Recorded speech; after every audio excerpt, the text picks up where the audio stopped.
Guys, welcome to my YouTube channel J science classes. पिछली video में हमने cell के क्लासिफिकेशन के बारे में पढ़ लिया है। आज की वीडियो में हम सेल थ्योरी के बारे में पढ़ेंगे। बहुत ही इम्पोर्टेंट होता है, बहुत बार क्वेश्चन पूछा जाता है कि सेल थ्योरी किसने दी थी।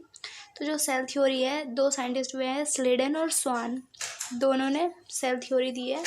दोनों ने अलग अलग स्टडी करी थी। जो स्लेडन थे ये वनस्पति वैज्ञानिक थे, इन्होंने 1838 में सेल थ्योरी पर स्टडी करी है। और जो स्वान है वो जूलॉजिस्ट थे, जंतु वैज्ञानिक थे, उन्होंने 1839 ईस्वी में सेल थ्योरी की स्टडी करी थी। ठीक है, दोनों का जो निष्कर्ष निकला था वो सेम था। अब देख लेते हैं सेल थ्योरी थी क्या, इसमें क्या बोला था इन्होंने।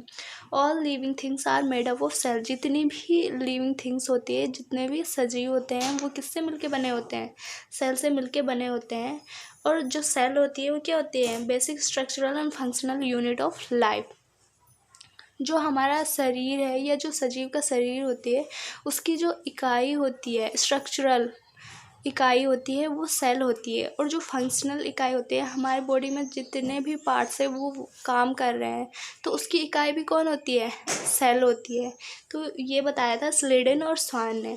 जो सेल थ्योरी थी इसी को आगे बढ़ाया था रुडोल्फ विर्चॉव ने। इन्होंने 1855 में बताया कि जो जितनी भी सेल होती है, न्यू सेल होती है, वो पुराने सेल से मिलके बने होते हैं। All living cell arise from pre existing cell. जितनी भी नई सेल होती है वो पुराने सेल से मिलके बनी होती है। देखो ये कोई सेल है, इसमें क्या होता है? सेल डिवीज़न होता है, सेल डिवाइड होके 2 में कन्वर्ट हो जाती है। तो जो ये पुरानी सेल है, इनसे क्या हो गया? नई सेल का निर्माण हो गया, नई सेल बन गई। तो ये बताया था रुडोल्फ विर्चॉव ने 1855 में। ठीक है, तो अब हमने सेल थ्योरी पढ़ ली है। अब हम इसके आगे पढ़ेंगे स्ट्रक्चर ऑफ सेल। इसका स्ट्रक्चर देखते हैं। जो ये है स्ट्रक्चर ऑफ सेल है, ये हमारी प्लांट सेल है। इसी प्रकार हमारी एनिमल सेल होती है। तो जो सेल की आउटर मोस्ट लेयर होती है, प्लाज्मा मेम्ब्रेन होती है। लेकिन प्लांट सेल में क्या होता है कि इसके बाहर भी एक लेयर होती है, जिसको क्या बोलते हैं? सेल वॉल बोलते हैं। तो प्लांट सेल की आउटर मोस्ट लेयर होती है हमारी सेल वॉल, उसके अंदर होती है हमारी प्लाज्मा मेम्ब्रेन। इसके अंदर जो ये स्पेस है, इसमें एक लिक्विड भरा हुआ होता है, जिसको हम साइटोप्लाज्म कहते हैं। जो साइटोप्लाज्म होता है उसमें बहुत सारे ऑर्गेनेल्स पड़े हुए होते हैं, जैसे वैक्यूल हो गया, हमारा गोल्जी अपरेटस हो गया, क्लोरोप्लास्ट हो गया, माइटोकॉन्ड्रिया हो गया, एंडोप्लाज्मिक रेटिकुलम हो गया। सेंटर में हमारा न्यूक्लियस होता है, न्यूक्लियस के अंदर न्यूक्लियोलस होता है, हमारा क्रोमोसोम होता है, और इसमें भी एक लिक्विड भरा हुआ होता है, जिसको क्या बोलते हैं? न्यूक्लियोप्लाज्म बोलते हैं। तो ये है हमारा स्ट्रक्चर ऑफ सेल। अब हम सेल के सारे ऑर्गेनेल्स की डिटेल में स्टडी करेंगे। इनका फंक्शन क्या होता है, इनका स्ट्रक्चर कैसा होता है, वो देखेंगे। सबसे पहले हम सेल वॉल के बारे में पढ़ते हैं।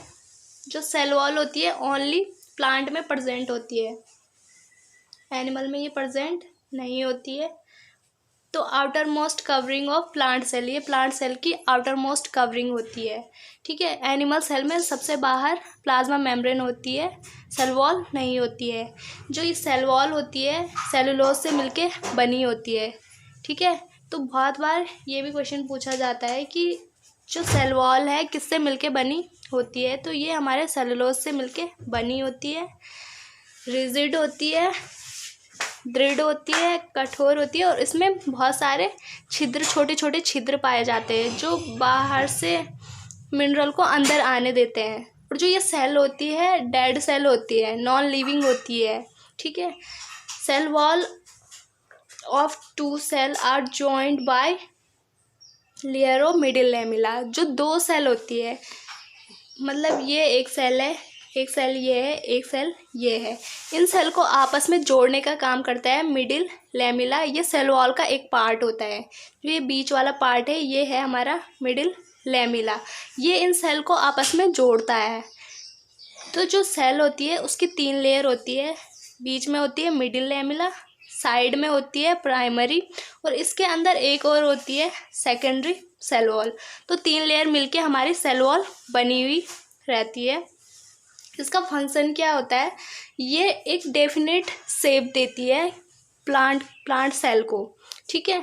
इसके जो इसका शेप होता है, इसका स्ट्रक्चर होता है, वो फिक्स्ड होता है। किसकी वजह से? सेल वॉल की वजह से। जैसे हमारा स्केलेटन होता है, हमें क्या करता है, एक डेफिनेट शेप देता है ना, डेफिनेट शेप देता है। उसी टाइप से जो सेल वॉल होता है वो प्लांट सेल को एक डेफिनेट शेप देता है।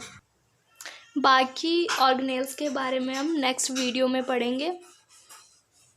इसके बाद न्यूक्लियस हो गया हमारा, एंडोप्लाज्मिक रेटिकुलम हो गया, और भी कई ऑर्गेनेल्स हैं। तो नेक्स्ट वीडियो में इसकी स्टडी करेंगे। Thank you.